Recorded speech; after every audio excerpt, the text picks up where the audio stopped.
एकजुटीचा विजय असो, शेतकरी एकजुटीचा विजय असो, वीज कनेक्शन मिळालंच पाहिजे, वीज कनेक्शन मिळालंच पाहिजे, वीज कनेक्शन मिळालंच पाहिजे. धामणी गावचं ठरले काय एकजुटीचा विजय असो, शेतकरी एकजुटीचा विजय असो, वीज कनेक्शन मिळालंच पाहिजे, वीज कनेक्शन मिळालंच पाहिजे. जय जवान जय किसान, जय जवान जय किसान.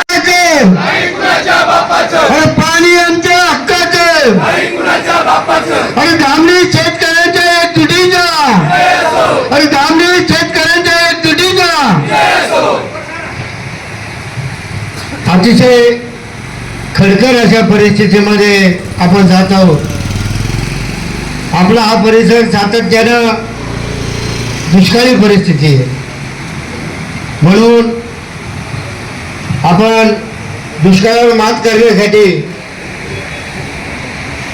इरिगेशन मध्ये पाटावरून पाणी उचलून शेतीसाठी आणण्याचा जो निर्णय घेतला गावाने, तो निर्णय घेत असताना कदाचित आमच्या ह्या 9 लाईनी आहेत त्यांना थोडासा उशीर झाला. हाच कार्यक्रम जर 3-4 वर्षापूर्वी झाला असता तर त्यावेळेस तेवढी अडचणी नव्हत्या. परंतु हा परिसर असा तरकारी योग्य परिसर आहे, दूध व्यवसायाचा परिसर आहे, म्हणून आमच्या शेतकरी बंधूंनी प्रत्येक महिन्याबाई पाईपलाईन केल्या, कर्ज काढलं आणि त्या योजना केल्या. आणि ऐन वेळेला शासनाने निर्णय बदलला. शासनाचा निर्णय असा झाला की ट्रान्सफॉर्मर न देता सौर कनेक्शन वरती त्या मोटरी चालवायच्या. परंतु मला आठवतंय शासनाने जर मनात आणलं तर ट्रान्सफॉर्मर मिळायला वेळ लागणार नाही. जाणारी सिंचाई सारख्या योजना आहेत, कोट्यावधीची बिलं हे महाराष्ट्र शासन भरते. वास्तविक पाहता महाराष्ट्र शासनानेच आम्हाला योजना करून द्यायला पाहिजे होत्या, परंतु ते दिल्या गेल्या नाही. अनेक वेळा योजना तयार झाल्या, धंदेदारामध्ये अजूनही योजना ती चालू आहे, ट्रान्सफॉर्मर त्यांचा आहे. आपल्याला थोडासा वेळ झाला, परंतु जरी वेळ झाला असेल तर शासनाने लक्षात घेतलं पाहिजे की पिढ्यानपिढ्या दुष्काळात असणारे हे गाव आहे, ही गावं आहे, त्यांना थोडीशी सहानुभूतीपूर्वक असा हा निर्णय घ्यावा. मध्यंतरी विधानसभेमध्ये आपल्या गावचा प्रश्न मांडला गेला.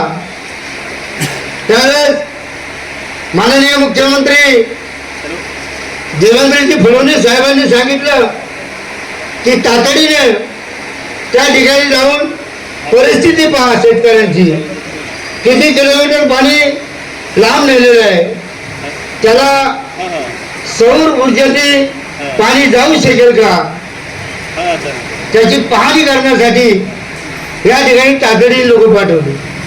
परंतु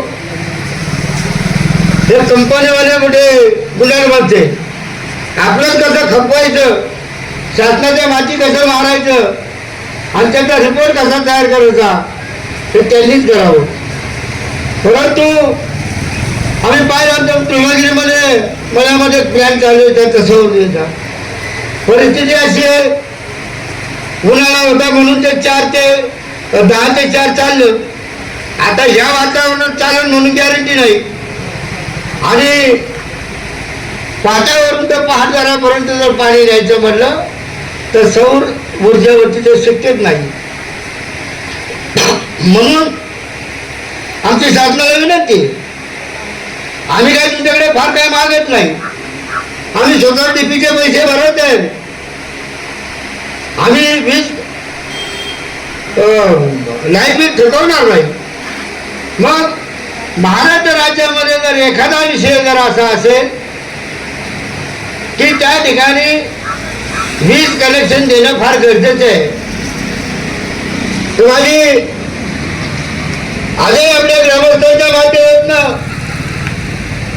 माननीय मुख्यमंत्री साहेबांना विनंती आहे की साहेब, कदाचित आमचा आवाज आज तुमच्यापर्यंत येणार नाही, उद्या येणार नाही, परवा येणार नाही, पण एक दिवस निश्चित आज आमचा आवाज मुख्यमंत्र्यांपर्यंत जाईल.